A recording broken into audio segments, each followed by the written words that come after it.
உங்களுக்கு சனி கர்மா இருக்குது, கன்னி ராசி கன்னி லக்னமாக வரீங்க அப்படின்ற பட்சத்தில் நீங்கள் உங்கள் ரிட்டையர்மெண்ட்டுக்கு உண்டான அந்த கடைசி காலகட்டம் இருக்கும் இல்லையா, இன்னொரு 5 வருஷத்தில் ரிட்டையர் ஆகிடுவேன், இன்னொரு 2 3 வருஷத்தில் ரிட்டையர் ஆகிடுவேன் அப்படின்ற மாதிரி அந்த ஒரு காலகட்டம் இருக்கு இல்லையா, அந்த காலகட்டத்தில் எக்காரணத்து கொண்டும் வேலையில் எந்த தவறும் செய்யாதீர்கள்.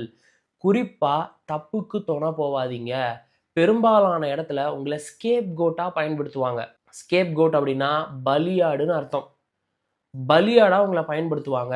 நீங்க 8 தொட்டாக்கள் அப்படின்ற திரைப்படம் போய் பார்த்தீங்கன்னா, உங்களுக்கு ரொம்ப தெளிவா நான் என்ன சொல்ல வரேன் அப்படின்றத அவங்க முழுக்க ஒரு படமாவே எடுத்திருப்பாங்க. அந்த படத்துல வந்து பார்த்தீங்கன்னா, வில்லனா இருக்கட்டும், ஹீரோவா இருக்கட்டும் 2 பேருமே பலியாடு தான். இந்த ஹீரோ அப்படின்ற கேரக்டர் ரொம்ப சின்ன வயசுலயே பண்ணாத கொலைக்கு ஜெயிலுக்கு போயிடுவாரு. இந்த வில்லன் அப்படின்ற கேரக்டர் கடைசி காலத்துல தன்னோட பசங்க அவங்கள ஒழுங்கா பார்த்துக்காம, வேலையிலயும் அவர் சில பிரச்சனைகளை சந்திச்சு, ரிட்டயர் ஆகாம இந்த ரிட்டயர்மென்ட் ஃபண்ட் போய் லாக் ஆயிருக்கும்.